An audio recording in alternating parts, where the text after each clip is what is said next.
Bonjour à tous et bienvenue à cette nouvelle édition de l'école dominicale en ligne. Je me présente, mon nom est le frère Pierre-Josué Chaudry, un des enseignants à l'Église de Dieu La Source, et il me fait vraiment un immense plaisir de vous accueillir une fois de plus pour étudier la parole de Dieu ensemble. Le DEL, c'est quoi? Le DEL, c'est tout simplement une occasion où est-ce que nous faisons une pause en famille pour étudier la parole de Dieu en famille pour qu'on puisse être transformé en famille. L'objectif, être conforme à l'image de notre Sauveur et Seigneur Jésus-Christ. Comme notre habitude, je vais vous inviter à baisser la tête avec moi pour dire deux mots de prière, pour inviter l'enseignant par excellence dans ce moment où est-ce que nous allons plonger dans la parole de Dieu. Prions ensemble. Céleste Père, en Jésus-Christ, merci Seigneur Père pour ce moment. Merci pour ta grâce envers nous. Merci pour tout ce que tu as préparé d'avance pour nous. Merci pour ton plan glorieux, Seigneur. Nous t'invitons à ce moment pour venir nous enseigner. Toi-même, prends le moment pour nous parler. Parle à nos cœurs, parle à nos esprits, révèle-nous ta parole et fais que nous puissions la voir d'une manière tout à fait nouvelle. Je te prie aux Dieu que ta parole puisse jaillir dans nos cœurs comme un fleuve d'eau vive. Rafraîchis-nous, Seigneur, et donne-nous une nouvelle passion vers toi. Te faisons cette prière dans le nom précieux de ton Fils Jésus-Christ, par celui qui vit et règne au siècle des siècles. Amen. Voilà, nous voici maintenant prêts pour rentrer dans la suite de cette série que nous avons commencée, cette série qui a pour titre Un royaume glorieux. On est déjà arrivé à la partie numéro 5, cette partie 5 que j'ai décidé de nommer Entrer dans un nouveau royaume. Alors, retour sur les semaines passées. Dernièrement, à l'Édel.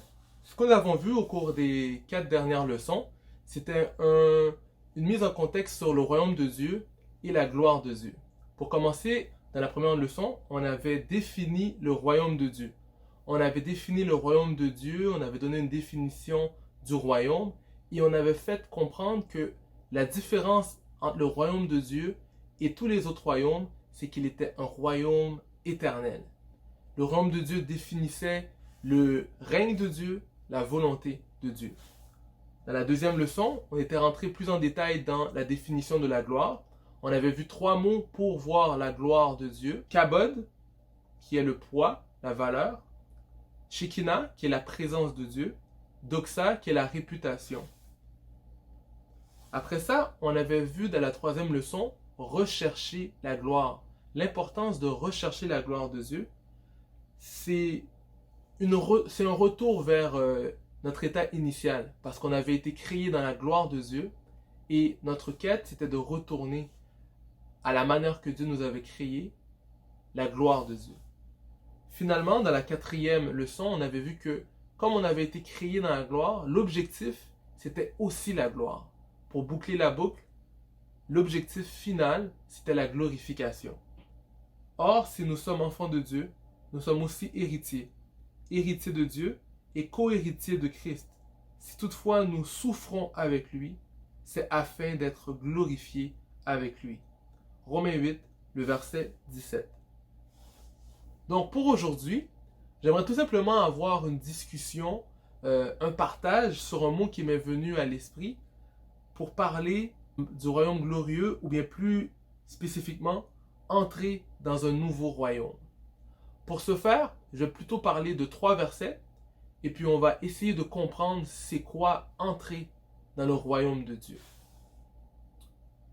Pour débuter la discussion, j'aimerais parler d'un mot qui m'était venu à l'esprit pendant ma recherche sur cette leçon, qui est un changement de paradigme. Un paradigme, c'est quoi? Pour comprendre c'est quoi, je voudrais vous présenter cette image. C'est une image que sûrement vous avez déjà vue auparavant. C'est une image qu'on voit souvent en psychologie, mais sa source, ça vient d'un dénommé Thomas Kuhn, Thomas Kuhn, et qui définit un changement de paradigme, un changement profond dans un modèle fondamental ou dans la perception des événements. Donc quand on regarde cette image, pour la plupart d'entre nous, la première chose qu'on voit, c'est un canard ou bien un oiseau. Puis quand on regarde, puis qu'on fixe l'image, après ça, on commence à comprendre que ça ne peut pas juste être un oiseau. Il y a aussi l'image d'un lapin qui est associée à cette image-là. Mais pour le changement de paradigme, c'est l'image que pendant toute notre vie, on aurait pu penser que l'image, c'est seulement un canard. Mais lorsqu'on change de paradigme, c'est quand on comprend que peut-être que la volonté du dessinateur, c'était de dessiner un lapin. Et si on a le point de vue du canard, ça va totalement changer ou différer du point de vue qu'on pourrait avoir si on aurait le point de vue du lapin. Ça, c'est un changement de paradigme. Donc, je voudrais qu'on garde ça en tête alors qu'on va visiter les 3 versets que j'ai à cœur pour parler du royaume de Dieu. Pour essayer de boucler la boucle de ce qu'on avait vu depuis le début de la session par rapport au royaume de Dieu et la gloire de Dieu.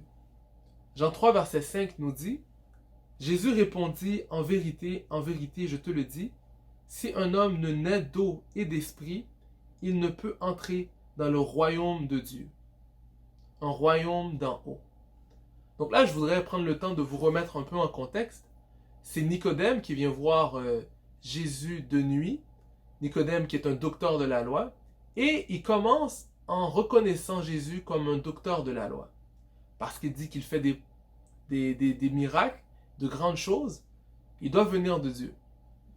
Et suite à cette affirmation, Jésus répond qu'il est nécessaire de naître d'en haut. Qu'est-ce que c'est que naître d'en haut? Moi, je voudrais vous présenter que rentrer dans le royaume de Dieu, c'est vraiment rentrer dans une toute autre dimension.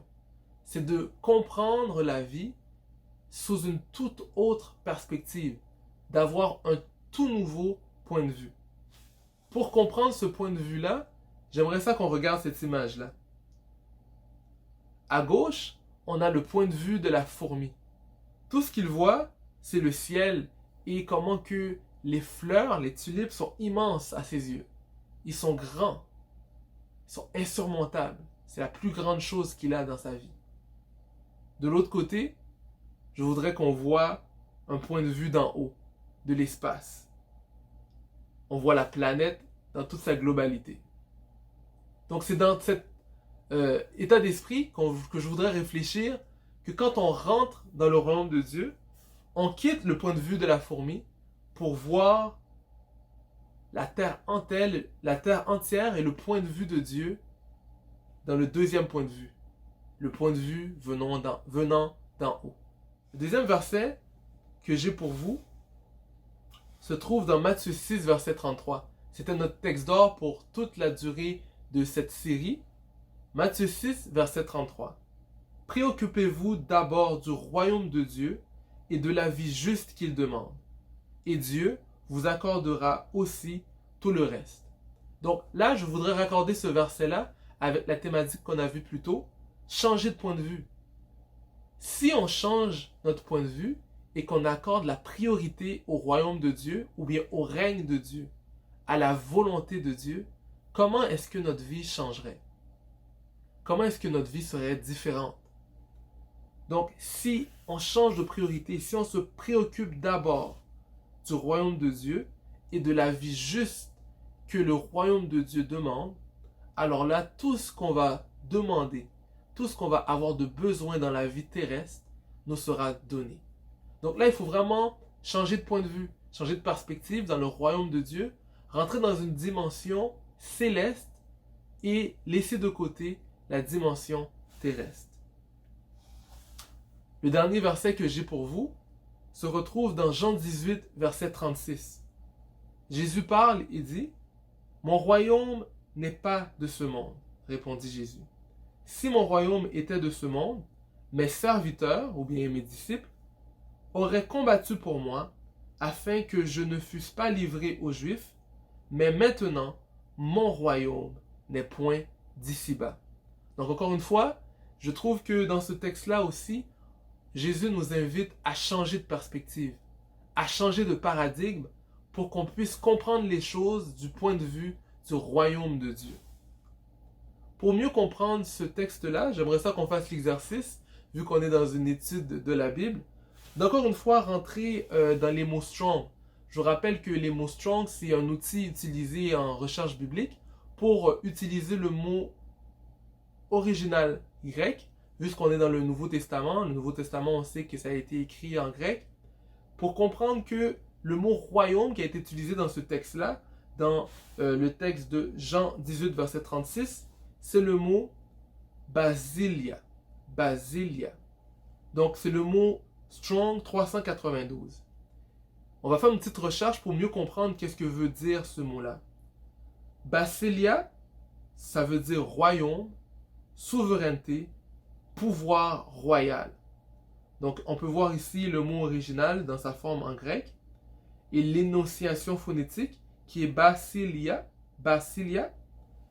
Et je vais lire pour vous la définition, je l'ai pris d'un site internet, Bible Hub, qui nous dit que le mot Strong 932, basilia, est dérivé du mot 935 basilius, qui veut dire roi. Donc c'est royaume qui est dérivé du mot racine roi. Royaume dérivé du mot roi. Donc au sens propre, royaume veut dire le domaine où s'étend la souveraineté d'un règne d'un roi. Un royaume implique toujours un roi, et dans le cas présent, c'est le roi Jésus. Donc le royaume de Dieu, on parle du roi Jésus. Le royaume se réfère plus particulièrement au règne du Christ dans le cœur des croyants. Ce règne sera un jour établi de manière universelle sur la terre, physiquement, pendant le millénium. Donc encore une fois, ce royaume, je voulais faire le lien avec ce qu'on avait vu plus tôt, entrer dans la gloire. L'objectif, c'est d'entrer dans le royaume, et l'objectif ultime, c'est d'entrer dans la gloire. Donc, encore une fois, je voudrais faire le lien pour qu'on puisse voir le lien qui existe entre les deux. L'objectif, c'est d'entrer dans le royaume, c'est la porte, selon Jean 3, verset 6, qui est la nouvelle naissance, qui nous permet de rentrer dans le royaume, pour que, ultimement, on puisse entrer dans la gloire. Donc, entrer dans la gloire, c'est dans la plénitude de qu'est-ce que Dieu a pour nous, et c'est l'objectif du royaume qui va être établi sur terre dans le millénium. Donc, le royaume est couramment utilisé en lien avec le règne de Christ dans le cœur des croyants, qui s'étend à des étapes variées. Donc, en ayant réfléchi à tout ça, il y a une question qui me vient à vous poser. Est-ce que le règne du roi Jésus s'est véritablement établi dans votre cœur? Est-ce que c'est vraiment le roi Jésus qui dirige votre vie? Sans plus tarder, que la réponse soit positive et négative, je vous inviterai à faire une prière avec moi. Prions ensemble.